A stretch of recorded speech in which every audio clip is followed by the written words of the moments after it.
Olá! Hoje vamos abrir uma caixa preta que assombra milhões de brasileiros todo ano: a declaração do imposto de renda. Para a maioria, é um labirinto de regras confusas, fichas com nomes estranhos e, claro, o medo constante da tal malha fina. A nossa missão hoje é tentar iluminar um pouco esse labirinto. E para isso, a gente tem um mapa. Nossa análise de hoje é baseada em trechos de um e-book chamado Imposto de Renda para Iniciantes. E o que é fascinante é que o autor não é um burocrata, sabe?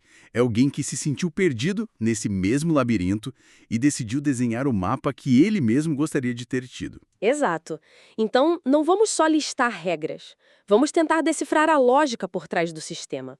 A proposta é transformar a obrigação em estratégia e o medo em conhecimento. E, como o material sugere, talvez até uma nova fonte de renda. Vamos ver se a gente consegue. O de partida do autor já muda tudo. Ele conta que veio de uma carreira militar, depois trabalhou em prefeitura e só mais tarde foi fazer ciências contábeis. Ou seja, ele aprendeu o contabilês depois de já ter vivido a dificuldade de quem não fala essa língua. E essa experiência parece ser o tempero especial do guia. Ele não começa com artigo 5, parágrafo 3º. Ele começa com a lembrança da própria angústia. Mas o que eu achei mais curioso foi ele enxergar uma oportunidade de negócio aí. Eles citam um número: mais de 36 milhões de declarações entregues em 2022. É uma mudança de mentalidade. Em vez de ver 36 milhões de problemas, ele viu tipo 36 milhões de pessoas precisando de ajuda. Ele transforma uma tarefa que a gente costuma adiar, né, e fazer com má vontade em uma habilidade valiosa. Aprender a fazer a sua declaração não é só para se livrar de um problema, mas para talvez ajudar a família, os amigos e, quem sabe, ganhar o dinheiro extra com isso. A motivação dele é muito pé no chão. Ajudar a família e compartilhar o que aprendeu. Peraí, então o primeiro grande insight do guia não é técnico, é de perspectiva. Deixar de ser a vítima de um processo complicado para se tornar o mestre dele. Exatamente. E essa mudança de chave é o que permite entender o conceito mais fundamental que o guia apresenta e que a maioria das pessoas ignora. E aqui a coisa começa a ficar contraintuitiva. O nome oficial não é declaração de imposto de renda, é declaração de ajuste anual. Eu sempre achei que era só um nome burocrático, mas o guia diz que a palavra ajuste é a chave para tudo. É a chave. Porque a ideia de que estamos declarando nossa renda do zero, como se a Receita Federal não soubesse de nada, está completamente errada. Pensa bem, a sua empresa é legalmente obrigada a informar a Receita todo mês quanto pagou de salário e quanto reteve de imposto na fonte. O seu banco informa seus rendimentos. A corretora informa suas ações. Quer dizer então que a Receita já tem um dossiê sobre a gente? Eles já sabem o principal e a declaração é a nossa chance de corrigir o trabalho deles ou complementar. Complementar e ajustar. Você vai adicionar as informações que eles não têm. Por exemplo, quanto você pagou para um médico ou dentista autônomo. A clínica ou o hospital com CNPJ informa o que recebeu de você, mas o profissional liberal que emite um recibo com CPF, não. A Receita não tem como cruzar essa informação previamente. E o guia alerta que é justamente aí que mora o perigo da malha fina, certo? Quando a gente informa um gasto que a Receita não tem como verificar do outro lado. É o ponto cego do sistema. Por isso, a chance de uma declaração cair em auditoria por causa de despesas médicas com profissionais autônomos é muito maior. Você está adicionando uma informação nova, que gera uma dedução, e a Receita vai querer ter certeza de que ela é real. E isso nos leva direto para a decisão mais crítica de todo o processo, que o guia chama de um caminho sem volta. A escolha é entre a tributação por desconto simplificado e por deduções legais. Exato. Imagina que são duas portas. A simplificada é a mais fácil. O sistema te dá um desconto padrão de 20% sobre os rendimentos, limitado a um teto. Você não precisa detalhar quase nada. Menos informação, menos chance de erro, risco de malha fina muito menor. É a porta da tranquilidade. E a outra porta, a das deduções legais, é a porta da complexidade, mas com uma recompensa potencialmente maior. Nela, você pode abater cada despesa com saúde, educação, dependentes. Se a soma de tudo isso for maior que o desconto padrão da outra porta, você paga menos imposto ou recebe uma restituição maior. Só que essa porta exige que você tenha o comprovante de absolutamente tudo. E, segundo a experiência do autor, entre 3% e 5% das pessoas que escolhem essa porta acabam sendo chamadas pela Receita para apresentar os papéis. É uma troca clara.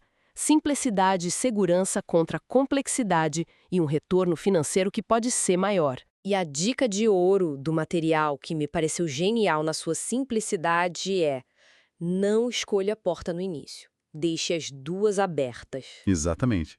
O conselho é: preencha a declaração como se você fosse usar a porta das deduções legais. Informe tudo, cada consulta, cada mensalidade escolar, só no final, antes de enviar, o próprio programa da Receita vai te mostrar um quadro comparativo dizendo: olha, pela porta 1, seu resultado é X, pela porta 2 é Y. Aí sim, com os números na mão, você escolhe a mais vantajosa.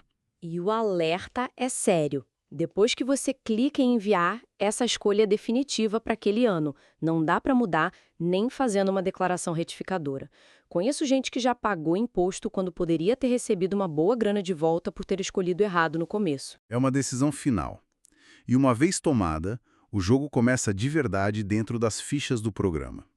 E o guia funciona como um tour por essas salas, mostrando onde estão os botões importantes e as armadilhas. Certo. Vamos a esse tour. A primeira ficha é a identificação do contribuinte. Parece a coisa mais básica do mundo, só colocar nome, CPF e endereço. Mas o guia dá uma dica que eu nunca teria pensado e que parece quase um hack. Parece mesmo. Na pergunta "houve mudança de endereço?", o autor recomenda marcar sim, mesmo que você não tenha se mudado. Ué, por quê? Isso não é mentir para a Receita? A lógica é a seguinte: muitas vezes, o endereço que está no cadastro antigo da Receita, por algum motivo, está ligeiramente diferente do que você vai digitar agora. Uma abreviação, um número de complemento. Se você marcar não, o sistema pode tentar validar a transmissão com o cadastro antigo, dar divergência e barrar o envio. Ao marcar sim, você força o sistema a ignorar o cadastro antigo e aceitar como verdade o endereço que você está digitando na declaração. É uma pequena artimanha para evitar uma dor de cabeça enorme com erros de transmissão. Que coisa! É estranho que precise de um macete desses para o sistema funcionar direito. Mas ok, dica anotada. Seguindo o tour, o guia separa bem os conceitos de dependentes e alimentandos. Parecem sinônimos, mas não são. Para a Receita, são mundos completamente diferentes. Dependentes são as pessoas, filhos, cônjuge, pais, que dependem financeiramente de você e que geram uma dedução padrão no seu imposto. Você os lista nessa ficha. Agora, alimentandos é um termo específico para quem recebe pensão alimentícia definida por uma decisão judicial ou acordo oficial. Ah, então um filho pode ser dependente em um ano e, após um divórcio, virar alimentando no ano seguinte na declaração de quem paga a pensão? Perfeito. E o detalhe é, os dados da pessoa que recebe a pensão entram na ficha alimentandos, mas o valor que você pagou durante o ano é lançado em outra ficha, a de pagamentos efetuados.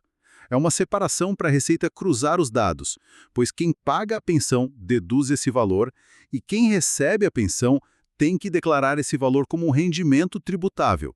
O sistema tem que amarrar as duas pontas. E essa ficha de pagamentos efetuados parece ser o coração da declaração completa, onde a mágica das deduções acontece. É lá que entram saúde e educação. Mas o guia diz que é também um campo minado. Totalmente. É onde a maioria dos erros acontecem. Vamos pegar a educação, por exemplo. O que o guia deixa claro é que a Receita só aceita despesas com educação formal regulamentada pelo MEC. Ou seja, creche, escola, faculdade, pós-graduação. Mas e aquele curso de inglês caríssimo que é essencial para o trabalho? Ou um curso de programação? Isso não conta como educação? Qual é a lógica da Receita para ser tão rígida? A lógica do governo por trás da lei é que o benefício fiscal é um incentivo para a formação básica e acadêmica do cidadão. Cursos livres de idiomas, preparatórios, por mais importantes que sejam, entram na categoria de capacitação profissional e não de educação formal. Incluir um gasto desses na declaração é um dos erros mais comuns e um convite quase automático para a malha fina. Entendi. É uma definição bem restrita. E para a saúde, qual é a regra de ouro? A regra de ouro, que o autor repete várias vezes, é CPF ou CNPJ. Se você pagou uma consulta a um psicólogo autônomo, o recibo tem que ter o CPF dele. Se fez um exame num laboratório, a nota fiscal tem que ter o CNPJ do laboratório. Sem essa informação, a despesa é inválida para a Receita. É esse número que permite o cruzamento de dados. O sistema vai verificar se aquele médico ou aquele hospital também declararam que receberão aquele dinheiro de você. Se não houver um match, a sirene da malha fina toca. Fica claro que o jogo é todo sobre cruzamento de dados. O que me leva para a próxima ficha que sempre me pareceu a mais intimidante: bens e direitos. É aqui que a gente conta para a Receita sobre nossa casa, carro, investimentos. A sensação é que estamos sendo vigiados. E aqui vem o que talvez seja o insight mais contraintuitivo de todo o guia. A maioria das pessoas pensa que essa ficha serve para a Receita fiscalizar sua riqueza hoje. Mas o autor revela que a principal função dela é, na verdade, proteger o contribuinte no futuro. Proteger? Como assim? Vamos a um exemplo prático do guia. Imagine que você comprou um carro em 2022 por R$ 50 mil, mas esqueceu de colocar na declaração. Em 2025, você vende esse carro por 40 mil. Para você, houve um prejuízo, certo? Mas para a Receita, como o carro não existia oficialmente no seu patrimônio, é como se ele tivesse surgido do nada e gerado uma receita de 40 mil reais.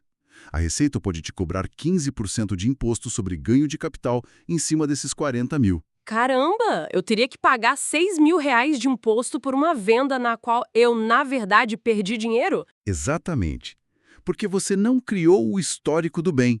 Ao declarar o carro na ficha de bens e direitos, em 2022, com o valor de compra de 50 mil, você informa a Receita: este bem entrou no meu patrimônio por este custo. Quando você o vende por 40 mil, a Receita entende que houve uma perda de capital e não um ganho. Essa ficha é o seu seguro gratuito contra impostos sobre lucros que nunca existiram. É por isso que o autor insiste para ser detalhista. Coloque o Renavan do veículo, a inscrição do IPTU do imóvel. Isso muda completamente a minha visão sobre essa parte. Não é uma invasão de privacidade, é uma apólice de seguro. E a última ficha importante do nosso tour: dívidas e ônus reais. Se declarar uma dívida não diminui o imposto a pagar, por que diabos ela existe? Essa é a ficha contadora de histórias. Ela não tem efeito direto no cálculo do imposto. Sua função é narrativa. Ela serve para justificar as variações no seu patrimônio. Como assim? Contar uma história. Pensa de novo no exemplo do carro.